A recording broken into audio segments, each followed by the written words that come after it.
The fluorescent lights in conference room B had been flickering for 3 weeks. I had put in the maintenance request myself twice, and still nobody fixed it. That morning, standing outside the glass door and watching the lights stutter over 43 faces I had known for years, I realized that flickering light was the most honest thing in that building. I was not supposed to be nervous. After 29 years as the head of internal audit at Harrow Financial Group, I had sat in more uncomfortable rooms than I could count. I had delivered bad news to CFOs. I had told board members things they did not want to hear. I had once walked into a regional manager's office in Phoenix with documentation that ended a 15-year career, and I had not flinched. Numbers do not lie. That was the principle I built my entire professional life around. Numbers do not lie, and neither did I. But that morning, my coffee had gone cold before I had taken a single sip. My name is Martin. I am 54 years old, and I want to tell you what happened when I became the most inconvenient person in the room at exactly the wrong moment for everyone except me. Harrow Financial had been a regional wealth management firm when I joined at 25, fresh out of Ohio State with an accounting degree and a handshake from the founder, Gerald Hargrove Sr., who told me he wanted someone who would rather lose a client than lose his integrity. I believed him. And for a long time, I had every reason to believe him. I built the audit department from 2 people and a shared printer into a 12-person team with systems I was genuinely proud of. We had flagged irregularities that saved the firm twice. Once from a vendor fraud that would have cost us $8 million, and once from a compliance failure that could have stripped away our SEC registration entirely. Gerald Sr. thanked me personally both times. He kept a photo of his family on the credenza behind his desk, and after the second time he pointed at it and said, "Martin, you protect this too, not just the firm."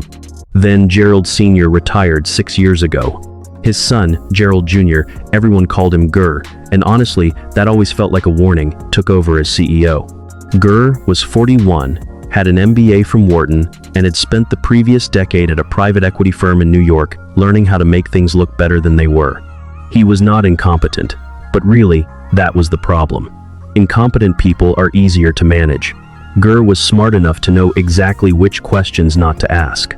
The first thing he did was hire a new CFO, a woman named Sandra, who came from the same private equity world he did. Sandra wore her confidence like armor, and at first I respected that. She had sharp instincts. She moved fast. But what I did not know then, and what I would spend the next 18 months slowly understanding, was that Sandra's speed was not efficiency. It was evasion. The IPO had been Gurr's idea. Harrow Financial going public. On paper, it was the kind of move that made perfect sense. The kind of move regional business journals love to package into headlines about vision and growth. The firm had expanded into 3 new markets. Assets under management had crossed the $4 billion mark. The timing, everyone agreed, was right. The valuation being discussed was $1.4 billion. I still remember the first time I heard that number. I was in a hallway outside the executive suite, waiting to speak with Sandra about a routine reconciliation issue, when I overheard Gurr on the phone saying it with the ease of someone reading a grocery list. $1.4 billion. I walked back to my office, sat down, and stared at my desk for a long moment, because I had seen the files. Not all of them, not yet, but enough.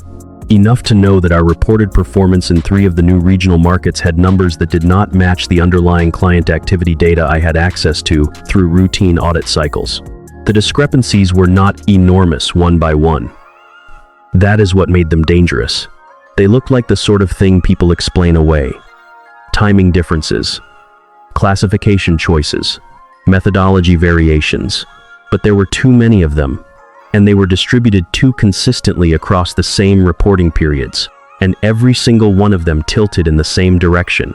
Every single one of them made us look better than we really were. I brought it to Sandra in early February, 6 months before the planned IPO filing. I laid out everything I had found in a 12-page memo with attached work papers, the kind of documentation that leaves no ambiguity. I was careful. I was professional. I told her the discrepancies needed to be investigated and resolved before any public offering documents were filed, because if they were not, we would be making material misrepresentations to prospective investors. And that was not just a policy issue. That was a federal problem. Sandra read the memo in front of me, which I had not expected, She was quiet for a long time. Then she looked up and said, "Martin, you have always been thorough. It is one of your strengths. But I think what you are seeing here is a timing issue in how we are recognizing revenue in the new markets. We can have the accounting team walk you through the methodology." I told her I had already spoken with the accounting team. She smiled. "Let me loop in our external counsel. Give me 2 weeks." 2 weeks became 4. 4 became 6. I sent 2 follow-up emails. I got 2 responses that said, in different words, exactly the same thing. "We are working through it. Thank you for your patience." Around that time, my son Derek was a junior at the University of Michigan studying finance. He called me most Sunday evenings, and we would talk for an hour about his classes, his professors, what he was thinking about after graduation. He wanted to go into corporate finance. He had interned the previous summer at a firm in Chicago and come home for 2 weeks in August, carrying the kind of confidence that usually takes years to build. Watching him walk through our kitchen with that energy, I thought about what Gerald Sr. had once said about protecting his family. And I thought about the memo sitting on Sandra's desk. And for the first time, I felt the full pull of something I can only describe as dread. I had spent 29 years building something I believed in. My entire professional reputation was tied to Harrow's compliance record. If this IPO moved forward with numbers that were materially misstated, and it came out later, and these things always come out later, then my name would be on every audit sign-off for the past decade. I was not just protecting investors I had never met. I was protecting Derek's ability to look up his father's name without flinching. In early April, I requested a meeting with Gurr directly. I was given 30 minutes on a Thursday afternoon. I brought the same documentation I had given Sandra, updated with 3 additional months of data that made the pattern even harder to explain away as coincidence. I walked him through it methodically. He listened. He leaned back in his chair. He asked 2 questions, and truthfully, they were actually pretty good questions. For just a moment, I thought we were about to have an honest conversation.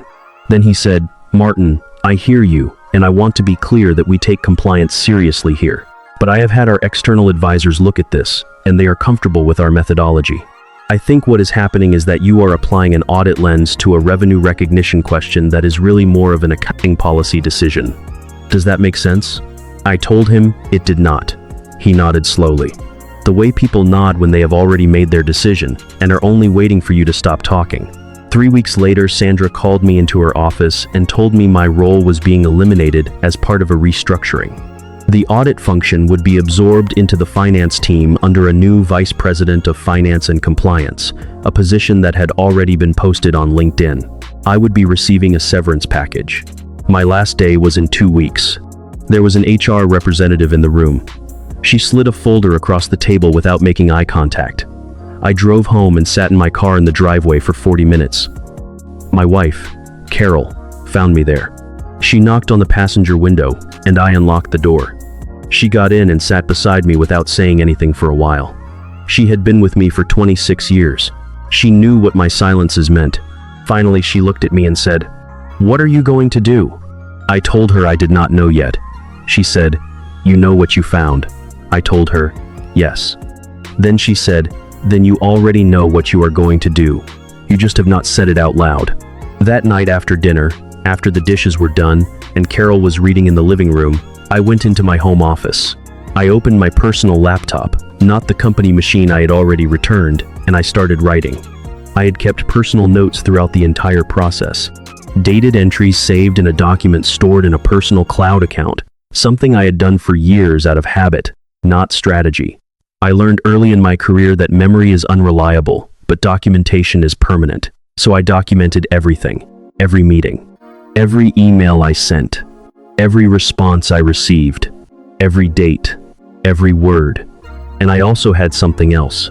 During my last 2 weeks at Harrow, before I turned in my equipment, I had been contacted by the SEC's Office of the Whistleblower through a tip line I had looked up on a Sunday night. I had not yet submitted anything. I had not yet decided. But I had done the research, and I knew the Commission's whistleblower program protected former employees. I knew it prohibited retaliation. I knew it allowed the submission of original information about potential securities violations. and I knew that in certain cases it had resulted in significant awards to individuals whose information led to successful enforcement actions. I want to be careful with how I describe what I was thinking then, because I've had a lot of time since that moment to understand my own motivations, and I do not want to make myself sound more heroic than I really was. And there is a version of justice that does not require you to be entirely selfless. So I submitted my tip to the SEC's whistleblower program.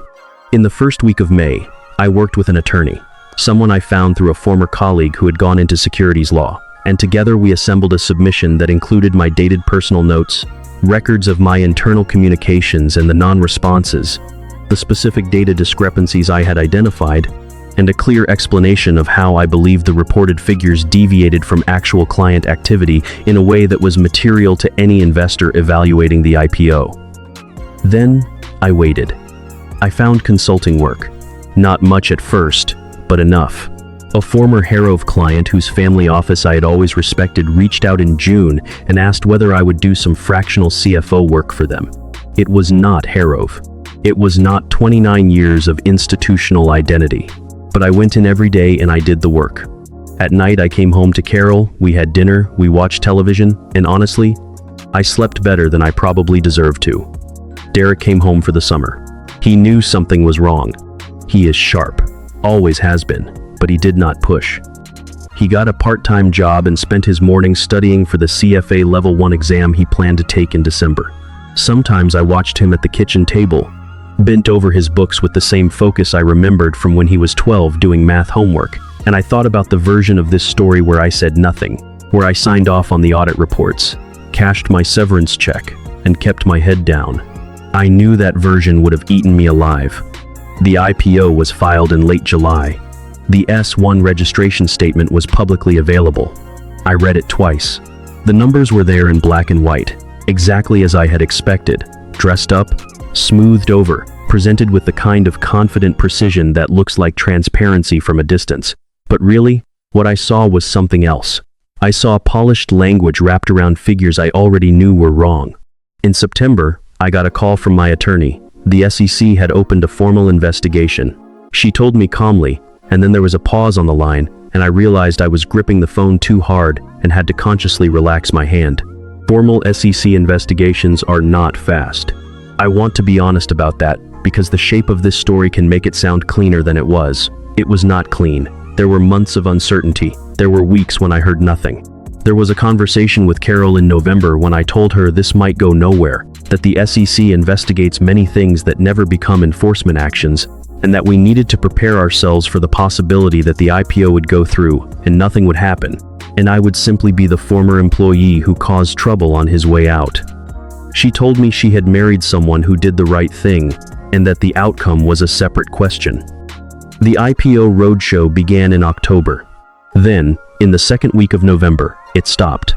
The news appeared first in financial trade publications, just a brief item saying that Harrove Financial had postponed its planned public offering, citing market conditions. Carol saw it first and brought her phone to me in the kitchen. I read the article 3 times. Market conditions. 3 days after the postponement announcement, a longer story ran in a financial news outlet.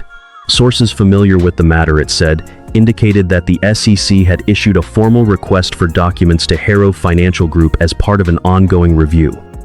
The IPO had been suspended pending resolution. The underwriting banks had pulled back. Institutional investors who had been part of the early conversations had quietly stepped away. $1.4 billion was gone from the table in 72 hours. I am not going to tell you I celebrated, because that would not be true.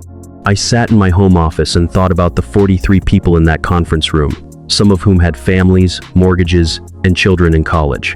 People who had nothing to do with what Sandra and Gerd decided to do, and I felt the full weight of that. Accountability is not clean. It never is. What happened next unfolded over the following 14 months, and I will compress that part, because the details became matters of public record, and also because the most important part of this story is not the enforcement timeline. The SEC's investigation found what I had found, and considerably more. Additional documentation had been generated after my departure. Additional quarters of data reinforced the pattern. The evidence did not weaken. It hardened. Harrow Financial Group entered into a settlement with the Commission that included a significant financial penalty, a requirement to restate its financial reporting for the prior 3 fiscal years, and a cease and desist order. Sandra settled individually with a financial penalty and a bar from serving as an officer or director of a public company for 10 years. Gurr settled as well under similar terms. No one went to prison. I know that frustrates people when they hear it. It frustrated me too. These cases usually settle, and the penalties, while meaningful, are not what most people would call proportionate to a scheme involving hundreds of millions of dollars of investor-facing misrepresentation.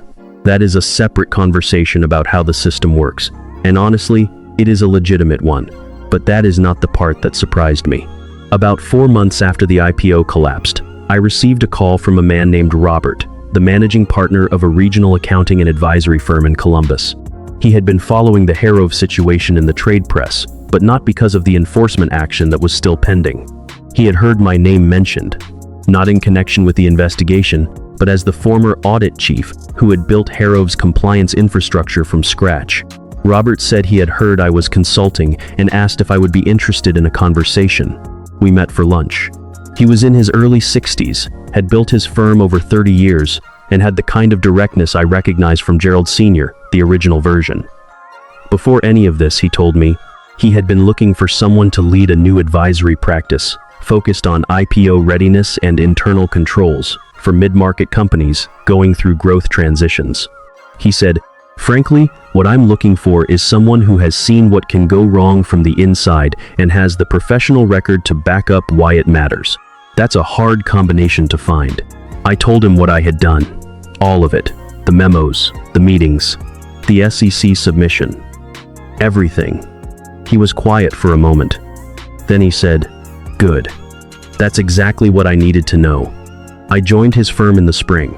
It was not a lateral move in terms of title or the institutional weight of the Harrow name. It was, in almost every measurable external sense, a step down.